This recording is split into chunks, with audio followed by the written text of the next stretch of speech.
How do I feel being here? Yeah. I feel blessed. I feel truly blessed. I want to start off by saying this. It's been a long time fighting in MMA.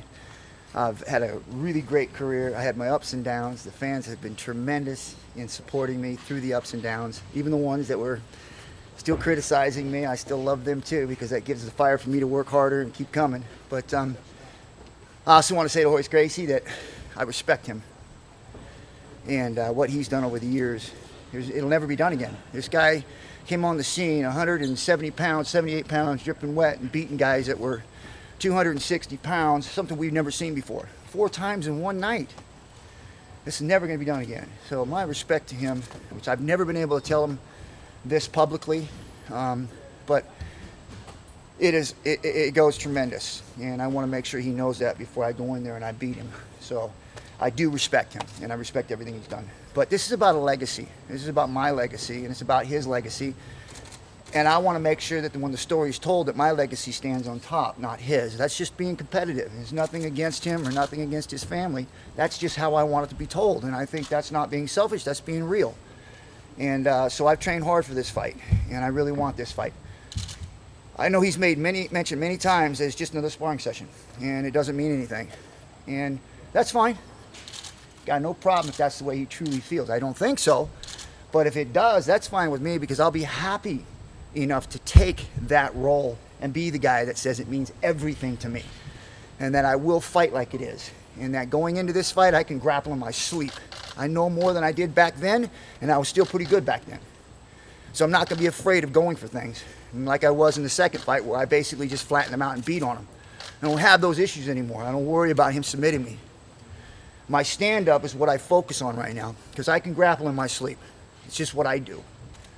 But my stand-up is really where I believe that I had to improve in order to be able to at least compete in MMA today.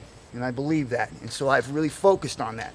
I really believe that that's going to be a huge benefit to me going into this fight. Even though I know he's probably worked a little bit on it, and he's definitely woke up a little bit, but too late. This is my legacy, it's my ending, and I'm going to tell it the way I want to tell it.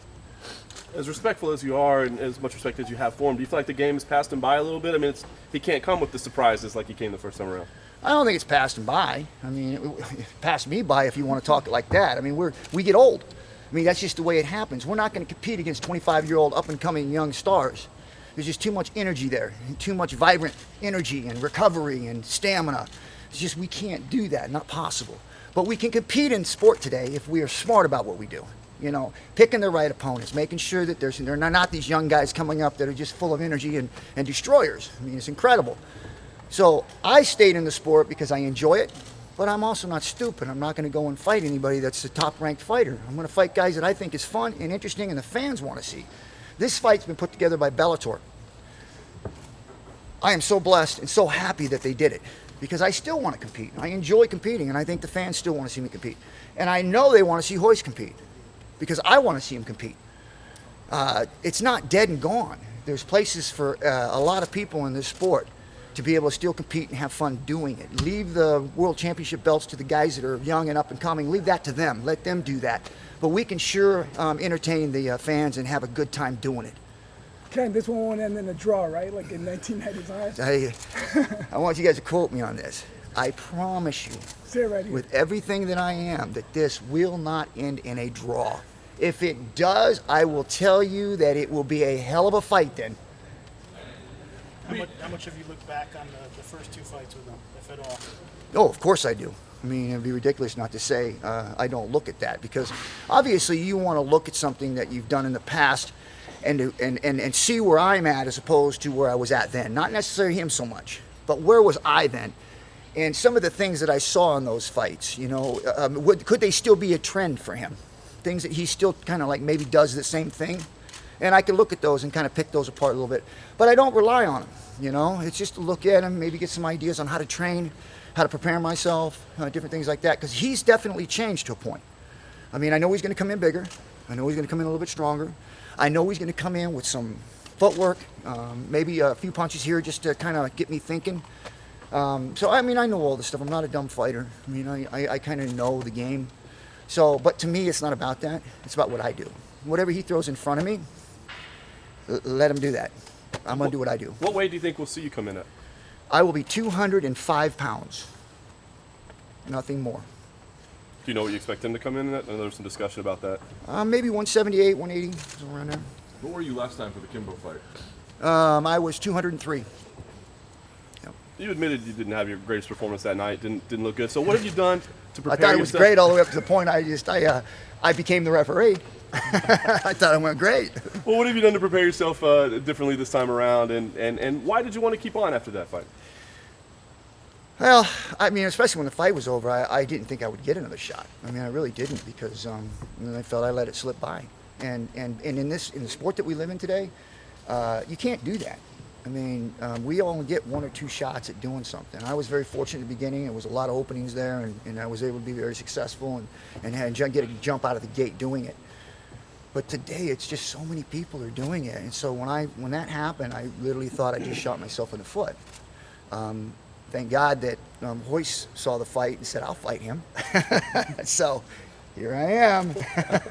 Have you taken different steps this time around, or was it just the same type of training camp? What have you done specifically differently? Well, I'm not going to be the referee in this fight. I'm going to make sure that I finish the fight. I have the opportunity. I just can't think about that. And especially when you're training all the time and you've been laid off for a while. You go into training and the way you train is you catch it, you don't let go of it, but you allow the guy to keep moving, so you keep working. And so there were some things that happened in that fight. The best guy won that night, no question. But there were some things that I did that night that definitely attributed to me not being in the ring fighting a lot. Most of the time you can get away with a mistake, especially with my caliber of grappling and my state of stand-up against a guy like Kimbo. It just worked out that way, because that shouldn't have cost me the fight, and it did. But it is what it is. I go back into training. I put the edge on. Went and trained with Guy Mesger. Frank is going to be in my corner. I'm going to bring back the old school Lions Den, that attitude, that edge. So when I walk in the ring, it's nothing else matters but putting the guy out of the fight. Is this a more comfortable fight for you, going up against a guy who, like you, is very comfortable on the ground, as opposed to Kimbo, who is more of a striker? No, actually, Royce presents a much more difficult challenge. Kimbo, again, is a mistake. It was a foregone conclusion that the fight was going to be over. It took him down to everything was supposed to happen, and so it felt real simple to me. And Royce is different. You can't make a mistake with him. You make a mistake with him, and you're going to have to be fighting your tail off to get a good position, so that you don't fight your whole round with a guy on your back trying to choke you or armbar you. We've seen you linked to a fight with Dan Severn. Can you share anything? There's some news there, but we haven't heard a lot about it. Can you tell us, is that an official fight? What's going on there? Next. What kind of reaction have you gotten for fans coming back to fight Gracie one more time when you hear from your fans? I love it, man. It just goes to show you that, the fan support that I've gotten over the years, and for Royce. We've both been very blessed to have the support that we have with the fan base. They have been tremendous throughout my career, and I'm sure that he's had the same support just based on what's happening here now. 2 guys who are definitely very skilled in their crafts, have done a lot for the sport. But, like I said, we're not going to be fighting guys that are 25 years old that are contending for the #1 ranked position. We're fighting each other, and for me, being able to step in the ring and have that fan support just says it all about what we've been able to do over the years, and how MMA has come from no holds barred to MMA to where it is today, where you just so many skilled fighters out there. So for us to be where we're at right now and headlining an event is a position that I will not take for granted.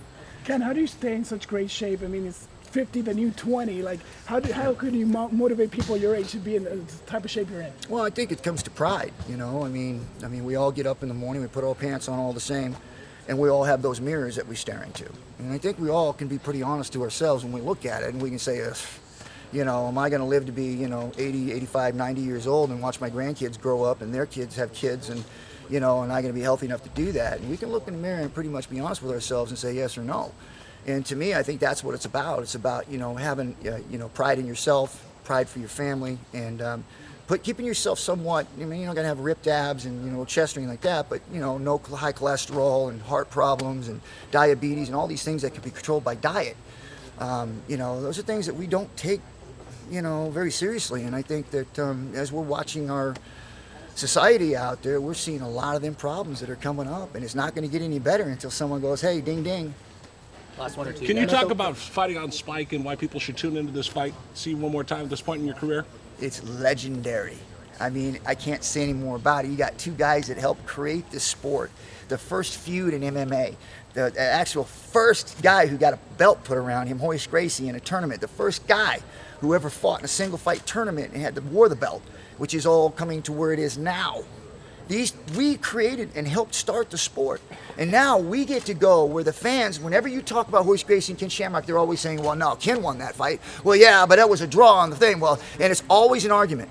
There's always an argument about whether or not I won the fight, whether it was a draw, or who's the best of all time. And guess what? We get to prove it. Actually, go in the ring. We don't have to digitalize it on some computer and say, oh, he had a left jab here. No, this is real.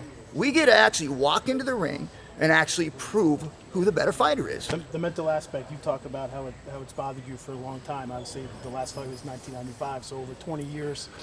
How much was it a daily thing where you think about Royce, a weekly thing? Because I know you've talked about it like it's really the kind of stuck in your craw over the course of your career. So can you just elaborate on the mental effect it's had on you? Well, I mean, it hasn't really had much of a mental effect on me. The only time it ever comes up is like I was telling you guys earlier. The idea when the subject comes up when I'm already doing interviews or somebody asks me about it, and there's always seems to be this conversation about whether or not I laid on him. Did I really fight the guy? Did I win the fight? No, it was a draw or this or that. And so anytime it comes up, yeah, it bothers me because I felt like, hey, I mean, okay, yeah, it was a draw. I mean, on paper it's a draw. But who would you have rather been? The guy with the blown up face getting carried out of the ring, or the dude who's standing there fresh going, hey, let's go another round. Oh, no, wait a minute. Royce only gets to do that. Or not Royce, but his family's the only one who gets to ask for 2 more rounds, but I can't ask for a round. So those kind of things, yeah, but it wasn't something that I dwelled on or that it bothered me when I was training with other fighters. No, it was just stuff that came up when doing interviews like this. When someone asked about it, I was like, yeah, it bothers me. Last one right here, guys. Do you have a prediction? Yes, I do. And that prediction will be told after the fight's over. Ken, most dangerous man in the world, your nickname before. What would be your nickname now? My nickname now? Yeah, like the 50-year-old version. Redemption. Redemption.